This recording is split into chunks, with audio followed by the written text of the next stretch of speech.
Hello एस्पारेंट्स। तो चलिए start करते 24 जनवरी के न्यूज से। तो 24 जनवरी स्काई फोर्स क्या है? कौन सा स्काई फोर्स? 24 जनवरी है आज। चलिए देखते हैं, मेन पेज पर जाते हैं हम सीधा।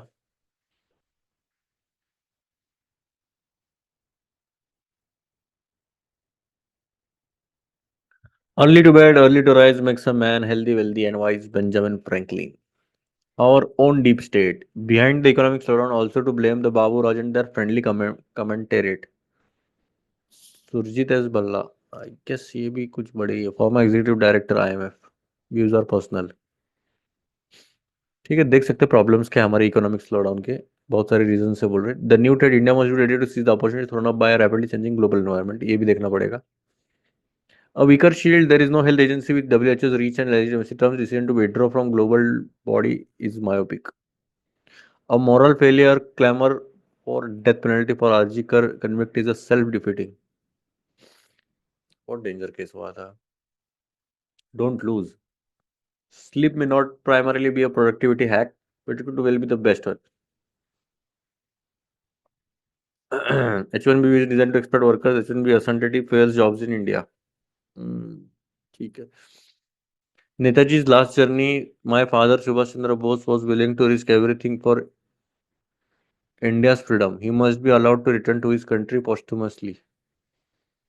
Okay, थोड़ा अलग जा रहा है। Ad hoc judges in High Court, when and how can they be appointed? ये पॉलिटी पॉइंट ऑफ व्यू है।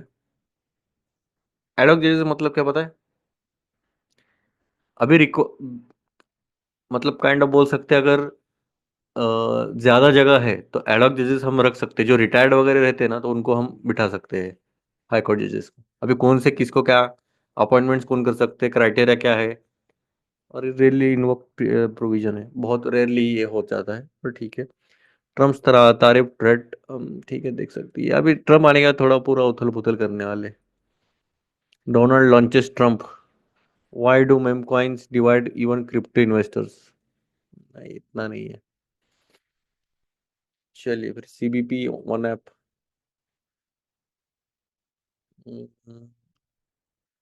ये देख सकते हैं। अगर देखा तो वो भी हम पॉलिटी में कवर करेंगे। अगर आपने पॉलिटी का कोर्स नहीं लिया है तो ये ऐप है नीचे डिस्क्रिप्शन में, तो आप देख सकते हो। अगर आप ऐप में आप देख रहे हो, तो आप पॉलिटी का कोर्स देख सकते हो। कोर्सेज सेक्शन में है पूरा, एकदम नीचे का फर्स्ट कोर्स ही मैंने लॉन्च किया था पॉलिटी का पूरा। एक एनसीईआरटी का है। आप पूरे बिगनर हो तो आप एनसीईआरटी कोर्स ले सकते हो। उसके बाद लक्ष्मीकांत का कोर्स लेना।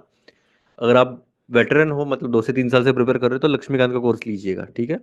आगे हम और प्रीवियस ईयर के क्वेश्चंस का भी मैं कोर्स लाने वाला हूँ सभी सब्जेक्ट्स के लिए, तो स्टे ट्यून्ड। चलिए फिर देखते हैं, हम एक एक छोटे छोटे आर्टिकल्स देखेंगे। आई गेस बड़ा पहले देखेंगे क्योंकि काफ़ी इंपॉर्टेंट है, स्लो डाउन के रिगार्डिंग बोल रही है और काफ़ी बड़ी पर्सनैलिटी है। It is budget time again, and I am still hoping that one of these days we will dispense with this closed door tamasha of policy making. The practice is still the same as that in colonial times, and this near 200-year longevity should hint at how outdated the system is. The practice is in the interest of TV and the IS babus who make policy. तो इनको काफ़ी नाराज़गी है। जो हम बंद कमरों में जो भी पॉलिसी बनाते तो उसमें कुछ इतना फर्क नहीं पड़ने वाला है, और ग्राउंड पे अलग ही रियलिटी चलती है। तो इनका यही थोड़ा सा मसला है। और जीडीपी ग्रोथ है surprisingly and inexplicably slowed down. World growth is expanding, even the IMF says. So why is the global start slowing down? देखो, वर्ल्ड की ग्रोथ बढ़ रही है पर इंडिया की ग्रोथ स्लो डाउन हो रही है, तो उसका क्या रीजन हो सकता है? आपको क्या लगता है? तो देखिए, थोड़ा सा सोचना चाहिए। काफी सारे रीजंस है इसमें। This should be the first bit of accountability that is required from our monetary and fiscal policymakers. In various articles over the years and recently, I have pointed out that our monetary policy, high real policy rates, was dangerously close to the policy errors and the ensuing slowdown in 2018 before the shock of COVID. um, चलो ठीक है, ये comment क्या करते देखिए। बाकी तो छोड़ दीजिए। पहला बोलते कि पॉलिसी कौन बनाता है? Major industrialist, senior IS babus and their friendly influencers in the media in all the justified criticism of government policy and FDI and high tariffs for Nestle's competitors in India. Should we ask CII? I have yet to find mention of the true authors of such policies. अच्छा ठीक है, ये थोड़ा सा critical होते जा रहे हैं। ठीक है, क्रिटिकल पॉइंट ऑफ व्यू भी इम्पोर्टेंट है, पर उसके साथ साथ आपने कंस्ट्रक्टिव भी देना चाहिए कि क्या करना चाहिए, शायद दिया भी रहेगा। तो लास्ट का पैराग्राफ करते हैं, बहुत ज़्यादा इनको गुस्सा है इनके मामले में। Why this objection, why this collaborate. ठीक है, एक्सेसिव टैक्सेशन, ये टैक्सेशन के रिगार्डिंग भी है खिलाफ, leads to excess and wasteful government spending, it also leads to discomfort among the middle classes who pay most of the taxes. Taxes के regarding बोल रही है, IMF and world bank other international needs to be examined in some detail. ठीक है, तो आगे के आने वाले आर्टिकल्स ये बोलेंगे जॉब ग्रोथ, जेंडर इक्वालिटी और कितना रॉन्ग है पॉलिसीज में, तो डीप स्टेट की वजह से। चलो ठीक है, कोई नहीं।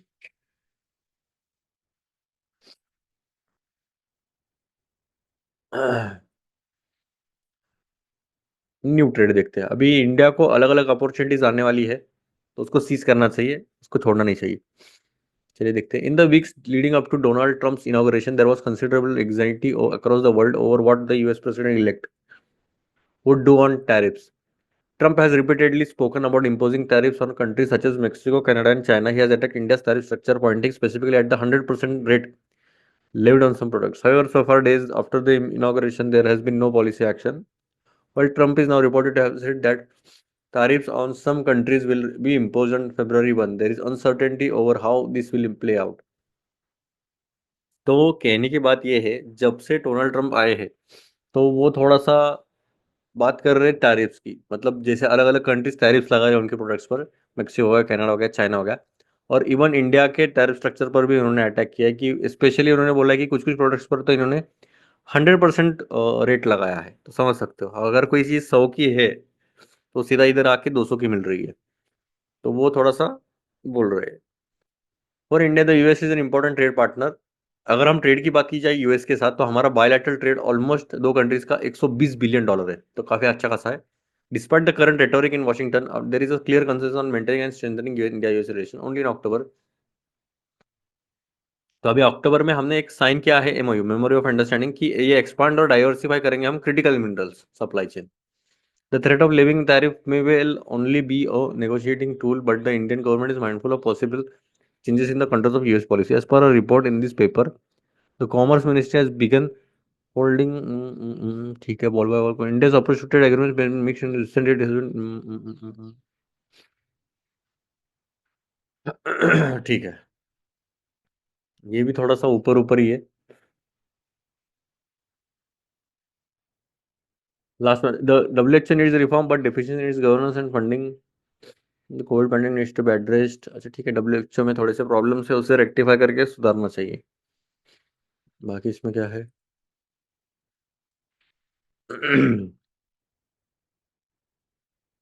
चलिए एडॉक जजेस देखते हैं हम, एडॉक जजेस इन हाई कोर्ट। चलिए देखते हैं।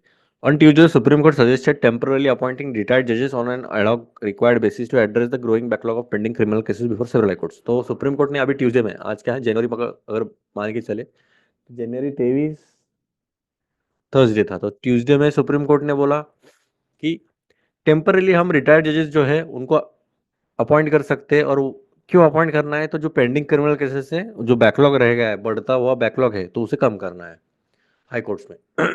आर्टिकल 224, ये इंपॉर्टेंट आर्टिकल है, कॉन्स्टिट्यूशन अलाउ करता है chief justice of high court की रिक्वेस्ट करे रिटायर्ड हाई कोर्ट जजेस को to perform the duties of जज again with the permission of the president of India. तो मतलब क्या, जो chief justice of high court है, सीजीएच जो भी रहेगा, तो वो रिक्वेस्ट कर सकते हैं रिटायर्ड जजेस को कि भाई आप जो है जजेस का काम फिर से शुरुआत करें, और इनकी प्रायर परमिशन लगती है प्रेसिडेंट की। Although it has rarely been invoked, there is a detailed procedure for such appointment, with the Supreme Court previously weighing in on the practice. Supreme Court on Tuesday also suggested modifying the top court's 2021 decision, which held that ad hoc judge appointments could only be made on certain situations. तो ये बोल रहे हैं कि बस कुछ कुछ certain situations में ही आप ऐसा कर सकते हो। Article 224A, titled Appointments of Retired Judges at Sittings of High Courts, states the Chief Justice of High Court for any state may at any time, with the previous consent of the President, request any person who has held the office of a judge of that court or of any other high court to sit and act as a judge of the high court for that state. तो 224 का article क्या बोलता है? ये पूरा इन्होंने वही बताया जो मैंने पहले इसमें बताया था। इसका वर्डिंग से ऐसा है, ठीक है। Such appointees are entitled to allowances as determined by the President's order and have the jurisdiction, powers, and privileges of a judge of the High Court. Both the retired judge and the President of India are required to consent to the appointment. The detailed procedure can be found in the 1998 Memo of Procedure for the Appointment of High Court Judges, which was prepared after the creation of the collegium system for appointing judges. It states that after the retired judge has consented to appointment, the Chief Justice must forward her name and appointment details to the Chief Minister. The CM will pass this recommendation to the Union Law Minister, who will consult the Chief Justice of India before forwarding the recommendation and the CJ's advice to the Prime Minister of India. The PM will advise the President on whether to give her approval.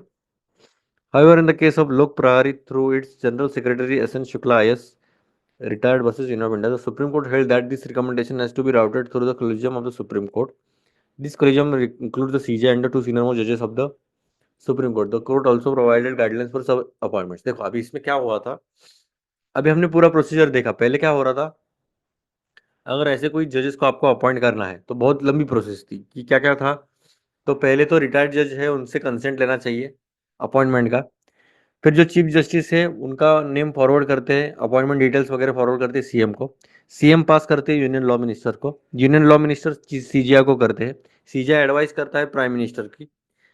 अगर prime minister ने advice किया तो फिर वो आगे जाता है president को, और फिर प्रेसिडेंट के ऊपर डिपेंड करता है कि वो अप्रूवल देंगे या नहीं देंगे. तो उसके बाद फिर वो अपॉइंट किया जाता है. तो बहुत लंबी प्रोसेस रहती है इसमें. फिर इन्होंने केस किया, रिटायर्ड आईएएस है, तो उन्होंने बोला कि ऐसा नहीं होना चाहिए. तो ये जो है पूरा सिस्टम कॉलेजियम होना चाहिए सुप्रीम कोर्ट का. कॉलेजियम मतलब क्या, एक जजेस रहते हैं वो डिसाइड करेंगे कि ये होना चाहिए. तो कॉलेजियम में क्या क्या रहेगा, तो सीजीआई रहेंगे और दो सीनियर मोस्ट जजेस रहेंगे सुप्रीम कोर्ट के. और इसके रिगार्डिंग कोर्ट ने भी गाइडलाइंस प्रोवाइड किया है ऐसे अपॉइंटमेंट्स में. अभी ओवर यूज ना हो इसके लिए क्या क्राइटेरिया है, तो देखिए ये ये जो टॉपिक है ना, ये मेंस पॉइंट ऑफ व्यू काफी इंपॉर्टेंट है. ठीक है, प्रीलिम्स में भी पूछ सकते हैं कि एडॉक जजेस होते क्या है वगैरह वगैरह. इन लोक प्रहारी the supreme court was considering measures to address pending cases before the courts and vacancies in post of the जजेस हाई कोर्ट जजेस. Having noted that the number of vacancies arising every year are barely filled in by fresh appointments, at the time there were almost 40% vacancies across all high courts. The court also took note of some early reports on the law commission suggesting that temporarily appointing retired judges who have decades of experience is a viable solution to tackle the mounting backlog. However, the court expressed concern that the Article 224A would encourage inaction in making recommendations for regular appointments. Thus, it gave directions on when the process could be initiated. Most importantly, the court held that ad hoc judges can only be appointed when recommendations have not been made for less than 20% of the vacancies. After considering both the number of active judges and pending proposals for appointment, this is so that Article 224 can be resorted only on the process having for filling up the regular vacancies and appointing further appointments. Court also held that there has to be a trigger point for appointing judges under Article 20 vacancies of more than 20% of the sanctioned term. And if more than 10% of the backlog of pending cases over 5 years, it further recommended that ad hoc judges should generally be appointed for 2 to 3 years with 2 to 5 ad hoc judges in a court. तो देखो अभी इसका over use ना हो तो इन्होंने certain conditions रखी है. तो पहला क्या बोला है कि 40% वैकेंट जो सॉरी 40% नहीं, ये इनएक्शन तब होगा जब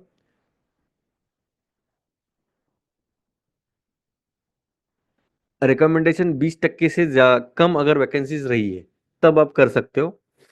बोथ एक्टिव जजेस के लिए भी और पेंडिंग प्रपोजल्स के लिए, मतलब जो रिटायर्ड जजेस को हायर करना है और एक्टिव जजेस को भी हायर करना है, अगर 20% से भी कम वैकेंसीज रही है तो तब आप ये कर सकते हो. और कुछ ना कुछ तो एक ट्रिगर पॉइंट रहना चाहिए कि उसके आगे आपको करना ही करना है. अगर 20% से ज्यादा अगर वैकेंसीज या स्ट्रेंथ रहती है या फिर 10% से भी ज्यादा बैकलॉग रहेगा पेंडिंग केसेस का 5 सालों तक, तब आपको ये करना चाहिए. ठीक है, अभी ये कितनी बार यूज किया है, तो बहुत रेयरली इन्वोक किया गया है. 2021 में सुप्रीम कोर्ट ने नोट किया, 3 बार ही किया है अभी तक एड ऑफ जजेस को अपॉइंट, वो भी डॉर्मेंट प्रोविजन है. ठीक है, ये कब कब किया है देख सकते हो. जस्टिस सूरज भान मध्य प्रदेश के हाईकोर्ट बने थे, जस्टिस पी वेणुगोपाल और श्रीवास्तव जी. ठीक है, justice OP Shrivastava ji Allahabad high court है, यहाँ पर मद्रास और यहाँ पर Madhya Pradesh. There are no recorded instances of ad hoc जजेस बीइंग अपॉइंटेड सिंस 2021.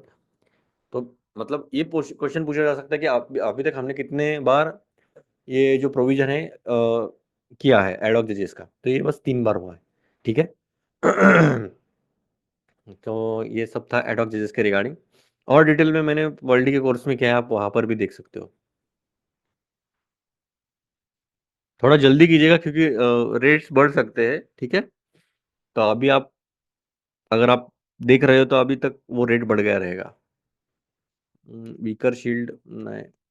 चलिए फिर, ये तो ऑलमोस्ट हो गया है मेरे हिसाब से। और कुछ है क्या? एमएसएमई को सपोर्ट करना चाहिए, सही है। मार्केट बहुत बुरी तरह गिर रहा है वैसे। 12% क्रैश में। माइनस में देखो सब।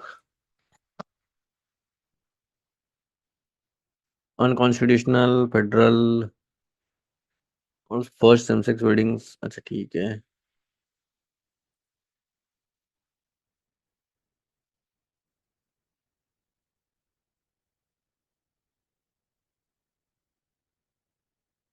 नीचे तो कुछ होता नहीं है स्पोर्ट्स के अलावा।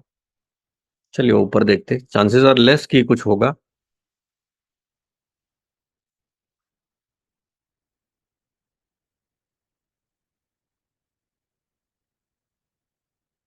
तालीम खत्म होने लग गए।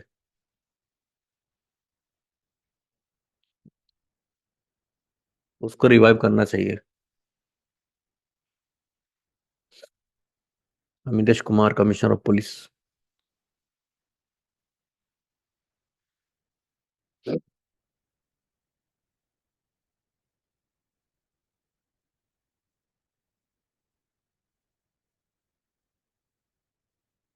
Noro virus.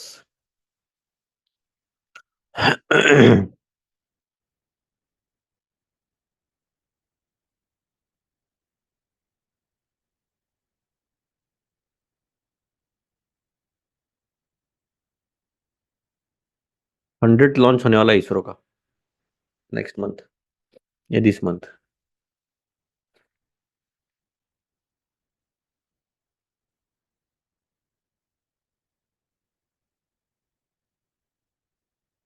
ठीक है।